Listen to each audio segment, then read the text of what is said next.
Hi friends, welcome to Suresh sir classes.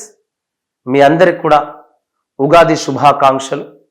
ఈ ఉగాది సందర్భంగా మన యాప్లో గ్రూప్ 1, గ్రూప్ 2, గ్రూప్ 3కి సంబంధించి మీ జాబ్ను డిసైడ్ చేసేటటువంటి సబ్జెక్ట్ తెలంగాణ ఉద్యమం, తెలంగాణ చరిత్ర, తెలంగాణ సంస్కృతి,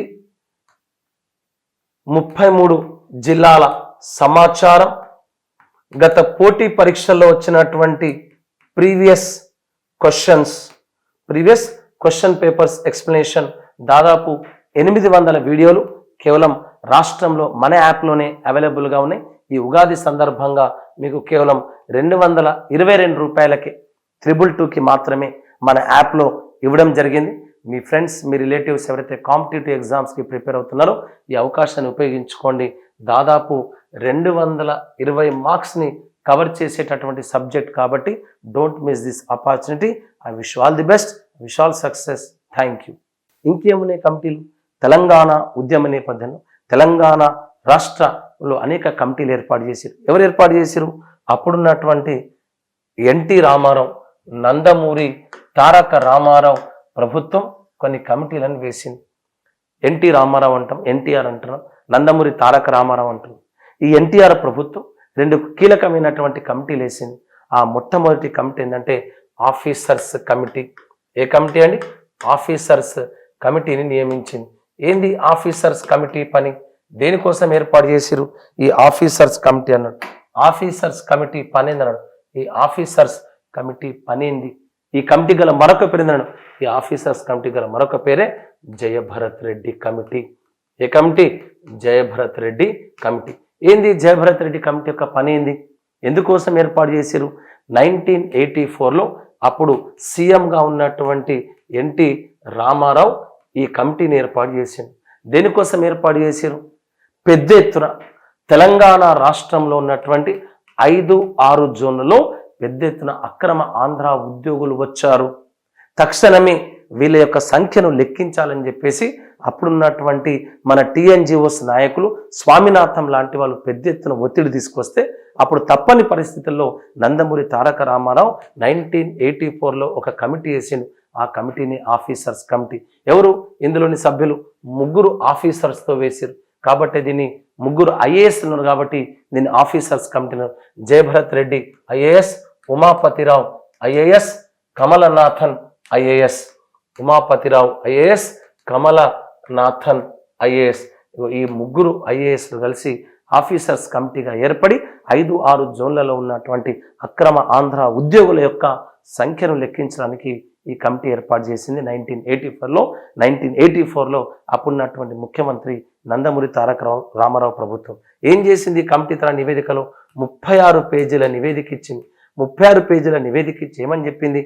58,962 మంది అక్రమ ఆంధ్ర ఉద్యోగులు 5-6 జోన్లలో దొంగ బోనోఫైడ్ల ద్వారా, అక్రమ మార్గాల ద్వారా 5-6 జోన్లు దాదాపు 58,962 మంది అక్రమ ఆంధ్ర ఉద్యోగులున్నారని చెప్పేసి చెప్పినటువంటి కమిటీ ఆఫీసర్స్ కమిటీ. ఇదే ఎన్టీ రామారావు ప్రభుత్వం ఇదే విషయాన్ని పరిశీలించడానికి, ఇదే విషయాన్ని అంటే 5-6 జోన్లలో ఉన్న అక్రమ ఆంధ్ర ఉద్యోగుల యొక్క సంఖ్యను లెక్కించడానికి 1985లో సీఎం ఎన్టీఆర్ మరొక కమిటీ ఏర్పాటు చేసింది. ఆ కమిటీ ఏదన్నాడు? సుందరేషన్ అనే కమిటీని ఏర్పాటు చేశారు. ఏ కమిటీ? సుందరేషన్ అనే కమిటీని ఏర్పాటు చేశారు. ఈ సుందరేషన్ కమిటీ కూడా ఏం చెప్పింది? 5-6 జోన్లలో పెద్ద ఎత్తున అక్రమ ఆంధ్ర ఉద్యోగులని చెప్పింది. అప్పుడు మన నాయకులంతా ఖచ్చితంగా ఈ 5-6 జోన్లలో ఉన్నటువంటి అక్రమ ఆంధ్ర ఉద్యోగులను వారి వారి స్థానాలకు తిరిగి పంపించాల్సిందే అని చెప్పేసి అప్పుడున్నటువంటి ముఖ్యమంత్రి ఎన్టీఆర్ పైన ఒత్తిడి తీసుకొస్తే ఈ ఒత్తిడి భరించలేనటువంటి సీఎం ఎన్టీఆర్ 610 జీవోను విడుదల చేసింది. ఎప్పుడు విడుదల చేసిండు? 1985 డిసెంబర్ 30వ తారీఖు నాడు తక్షణమే ఈ జీవోను విడుదల చేసి ఏమన్నాడు? 1986 మార్చి 31 కల్లా, మన దొడ్డు భాషలో చెప్పాలంటే 3 నెలల 1986 మార్చి ఫస్ట్ కల్లా అక్రమ ఆంధ్ర ఉద్యోగులంతా వారి వారి ప్రాంతాలకు తిరిగి వెళ్ళిపోవాలని చెప్పేసి వచ్చినటువంటి జీవో 610 జీవో 16 జీవో. కానీ అమలైందా? ఇప్పటి వరకు ఈ జీవో అమలు కాలే. అట్లా ఎన్టీ రామారావు వేసినటువంటి కమిటీలు ఏందండి, ఆఫీసర్స్ కమిటీ, అదేవిధంగా సుందరేషన్ అనే కమిటీలను ఏర్పాటు చేశారు. ముఖ్యమంత్రిగా ఉన్నటువంటి కాసు బ్రహ్మానంద రెడ్డి నియమించిన కమిటీ లేదంటారు 1969లో 1969లో పెద్ద ఎత్తున తెలంగాణ తొలిదశ ఉద్యమం జరిగింది.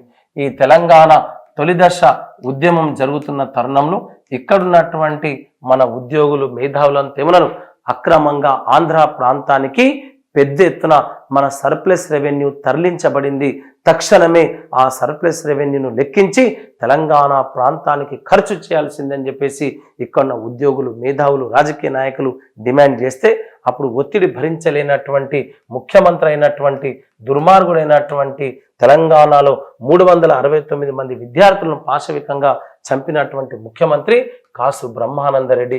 అప్పుడు ముఖ్యమంత్రిగా ఉన్నటువంటి కాసు బ్రహ్మానంద రెడ్డి 1969లో ఒక కమిటీ వేసిండు. ఏ కమిటీని? కుమార్ లలిత్ అనే కమిటీ ఏర్పాటు చేసిండు. ఏ కమిటీ? కుమార్ లలిత్ అనే కమిటీ ఏర్పాటు చేసిండు. ఏంది కమిటీ పని అంటే, తెలంగాణలో ఉన్న అక్రమంగా ఉన్న సర్ప్లస్ రెవెన్యూ ఎటు పోయింది? ఆంధ్రాకు పోయింది. అక్రమంగా ఆంధ్రాకు తరలించబడినటువంటి సర్ప్లస్ రెవెన్యూను ఏం చేయాలా? లెక్కించాలి. సర్ప్లస్ రెవెన్యూను లెక్కించడానికి, సర్ప్లస్ రెవెన్యూ దాన్ని మనం మిగులు నిధులు అంటాం, అక్రమంగా ఆంధ్ర ప్రాంతానికి తరలించినటువంటి సర్ప్లస్ రెవెన్యూను లెక్కించడానికి నియమించిన కమిటీ ఏంటంటే కుమార్ లలిత్ అనేటటువంటి కమిటీ. ఈ కమిటీ ఏమని చెప్పింది? 34 కోట్ల రూపాయలు అక్రమంగా ఆంధ్రాకు తరలించబడ్డాని.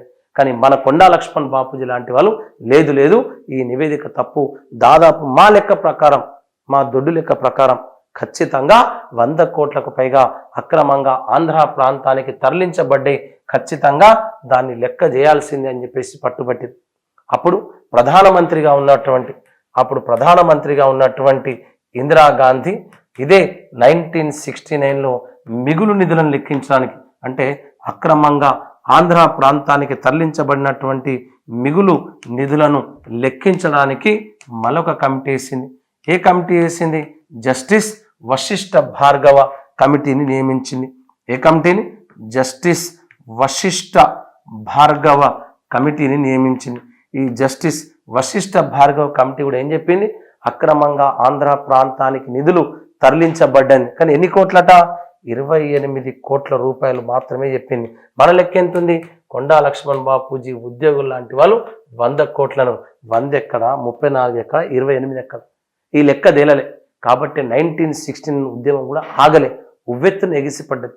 అట్లా అక్రమంగా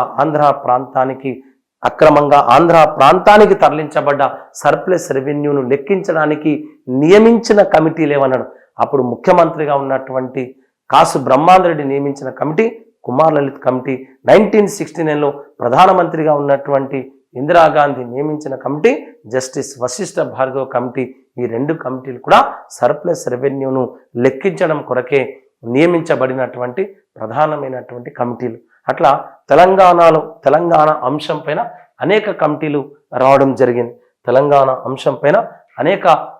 రావడం జరిగింది. ఏం కమిటీలు వేసిరు? ఇక్కడున్నటువంటి ప్రభుత్వాలు తెలంగాణ రాష్ట్ర ఏర్పాటులో భాగంగా, ఆంధ్రప్రదేశ్ ఏర్పాటులో భాగంగా కొన్ని కమిటీలు వేసిరు. అవునా? అప్పుడున్నటువంటి ప్రధానమంత్రిగా ఉన్నటువంటి జవహర్ లాల్ నెహ్రూ ఇక్కడ ఏ కమిటీ వేసిండు? జేవీపీ అనే కమిటీ వేసిండు. జేవీపీ జవహర్ లాల్ నెహ్రూ, వల్లభాయ్ పటేల్, పట్టాభి సీతారామయ్య, వీరు ముగ్గురు కలిసి దీన్ని మనం ఏమన్నాం? జేవీపీ కమిటీ అన్నాం. ఈ జేవీపీ కమిటీ పని ఏంది? భాషా ప్రయుక్త రాష్ట్రాల ఏర్పాటును పరిశీలించడం పైన వేసినటువంటి కమిటీ జేవీపీ కమిటీ. అంతకుముందు కూడా కమిటీలు వచ్చినాయి, కానీ మనం అత్యధికంగా మోసం చేసిన కమిటీ అని చెప్తాం. ఎందుకంటే ఏమని చెప్పింది జేవీపీ కమిటీ దేనికోసం ఏర్పాటు చేశారు? భాషా ప్రయుక్త రాష్ట్రాల ఏర్పాటును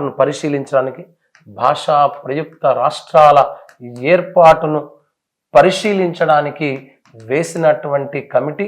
ఏ కమిటీ అండి? JVP committee. ఇది ఎన్నో కమిటీ? రెండో కమిటీ. భాషా ప్రయుక్త రాష్ట్రాల ఏర్పాటును పరిశీలించడానికి వేసిన ఎన్నో కమిటీ? JVP committee. ఏమని చెప్పింది జేవీపీ కమిటీ? భాషా ప్రయుక్త రాష్ట్రాల ఏర్పాటును తాత్కాలికంగా వాయిదా వేస్తున్నాం, కానీ ఒక్క ఆంధ్రాకు తప్ప అన్నాం. ఒక దేనికి తప్ప? ఒక ఆంధ్రాకు తప్ప అన్నాం. ఏమని చెప్పింది? The proposal of language states will be postpone temporarily. భాషా ప్రయుక్త రాష్ట్రాల ఏర్పాటును తాత్కాలికంగా వాయిదా వేస్తున్నాం, కానీ ఒక్క దేనికి తప్ప?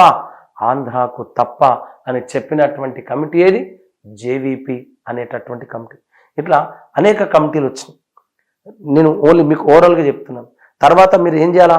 ఆ కమిటీలో సభ్యులు ఎవరు, ఆ కమిటీని ఎప్పుడు ఏర్పాటు చేశారు, ఆ కమిటీ నివేదిక ఎప్పుడు ఇచ్చింది, ఈ కమిటీని ఏ ప్రభుత్వం ఏర్పాటు చేసింది, ఇవన్నీ కూడా డీటెయిల్గా నేను క్లాస్లో ఎక్స్ప్లెయిన్ చేయడం జరిగింది. మీరు ఆల్రెడీ ఎవరైతే గ్రూప్ 1, గ్రూప్ 2, గ్రూప్ 3కి ప్రిపేర్ అవుతున్నారో వాళ్ళందరి కోసం ఈ ఉగాది సందర్భంగా మీ అందరూ కూడా ఉగాది పండుగ శుభాకాంక్షలు. ఈ ఉగాది పండుగ సందర్భంగా తెలంగాణ ఉద్యమం, తెలంగాణ చరిత్ర, తెలంగాణ సంస్కృతి, 33 జిల్లాల సమాచారం కేవలం మన యాప్లో 222 రూపాయలకి ఇవ్వడం జరుగుతుంది. So don't miss this opportunity. Me friends, me relatives ఎవరైతే కాంపిటేటివ్ ఎగ్జామ్స్కి ప్రిపేర్ అవుతున్నారో ఖచ్చితంగా వాళ్ళకి ఈ విషయాన్ని తెలియచేయండి. So wish all the best, wish all success. Thank you.